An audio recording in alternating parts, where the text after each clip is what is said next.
Excellencies, distinguished guests, ladies and gentlemen. It gives me great pleasure to welcome you all to this important conference at the American Islamic College here in the famous windy city of Chicago, in the heartland of the United States of America.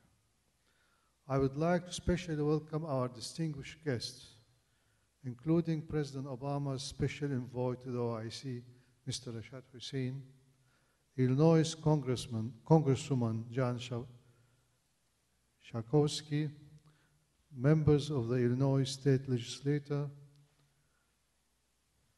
State Senator Jacqueline Y. Collins, and Ambassador Hannah Rosenthal, also officials from the City of Chicago, representatives of the State Department and the diplomatic corps who are with us today.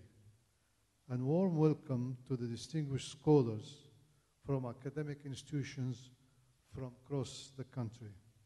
Thank you all for being here with us today. A main objective of this conference is to celebrate the achievements of the American Muslim community and to highlight the long-standing ties between the United States and the Muslim world represented by the 57 member states of the OIC. The ties which the American Muslim community has done so much to cultivate and strengthen. I hope as well that we can examine the recent changes spreading across the Muslim world and identify ways to support and encourage good governance, the rule of law, respect for human rights, and help bring peace and tranquility to the people of the Middle East and beyond. When we first organized such a gathering about the same time last year, in these same premises, it was a historical occasion. The American Islamic College had been newly renovated, and the OIC was embarking on a new era in its relationship with the United States and the American Muslim community with renewed spirit of eagerness and enthusiasm.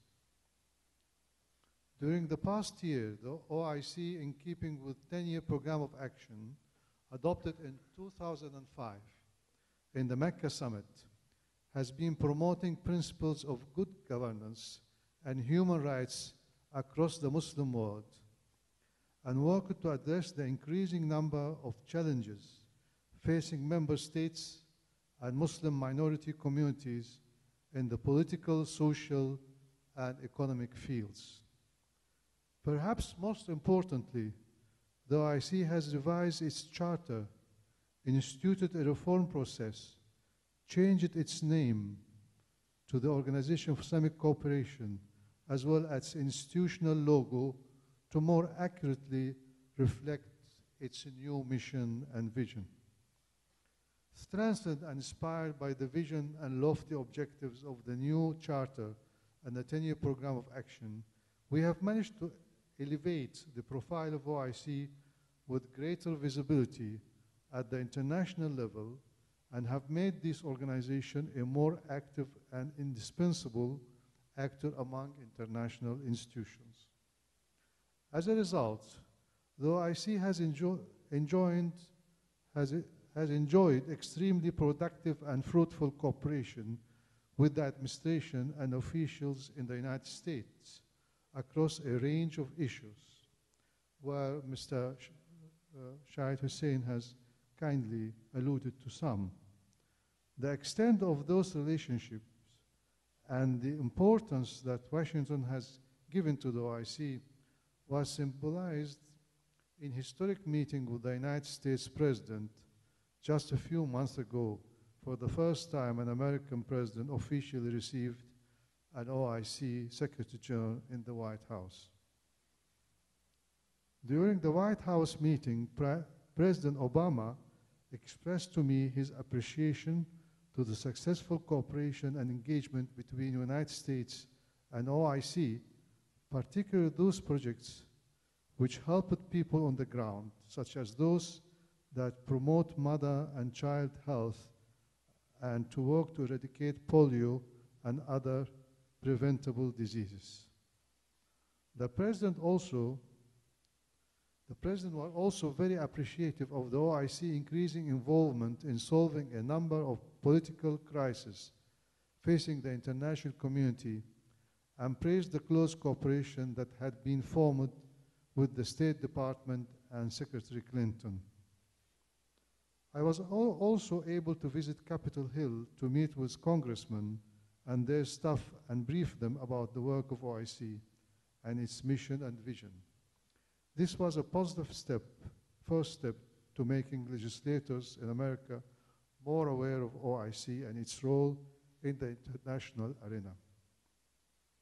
Ladies and gentlemen, the United States of America is, of course, a great nation, and as a leading power in the world, has shouldered great responsibilities in the international arena during the past 60 years. Perhaps less well known is the contribution that loyal American Muslims have made and continue to make every day in the service of their country and community. As President Obama recently commented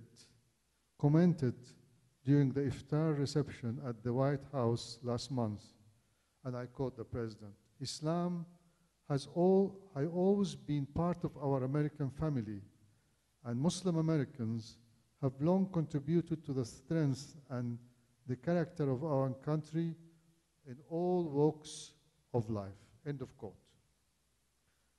American Muslim community are among the most educated and prosperous anywhere in business, politics, law, media, and community affairs.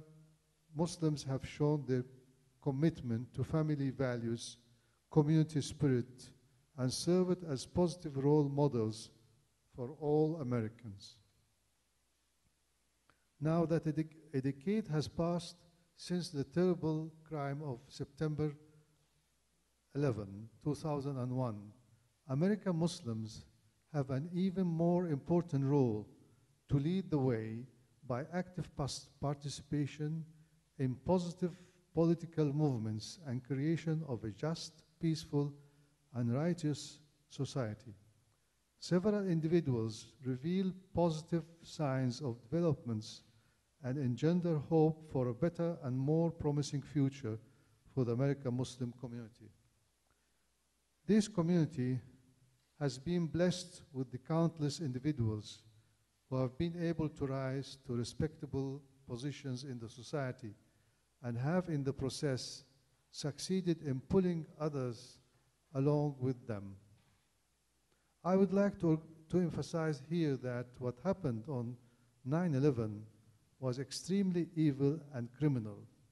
It was a crime against humanity.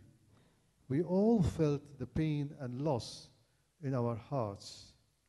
It was much a crime in Islamic law as it was in the American Constitution or international law and covenants. This is why OIC, all Muslim governments, Islamic movements, and scholars condemned it with vigor and without any reservation. Terrorism has no religion. It aimed to spread enmity and destruction throughout civilized societies. In combating terrorism, we must ensure that he himself does not terrorize others and in return dehumanizes himself. Islam, which calls for tolerance, moderation, compassion, and leniency, places an obligation on Muslims toward the well-being of their fellow human beings and the societies in which they live, and to work for the common good of all. That is why Muslims should always be careful not to be provoked or to act in anger, lest they be distracted from their fundamental commitment to Islam and humanity. They also need to play their full and equal part in the life of their nation, and above all, to represent a good example of the true essence of their faith and what it really stands for. It is therefore imperative that the leadership of Muslim Americans stand up for the principles of right and justice and support good causes. They should join other groups in fighting injustice and corruption. Such involvement goes hand in hand with the teaching of Islam. It is also important that institutional building takes place and those human resources are developed. One has to bear in mind that community strength does not come from activism alone, but requires precise strategic planning. In democracy, numbers count, but the technical strengths of individuals are essential for the creation of critical masses. Indeed, it is the obligation of the Muslim community in America to strive hard to contribute to their nation and to make particular effort to heal the scars of 9/11, as marked again in the recent observation of the 10th anniversary of that event. They have to live with the responsibility and the burden of proving that the acts of the few are not to be attributed to all, and that such generalization is incorrect and unjustified.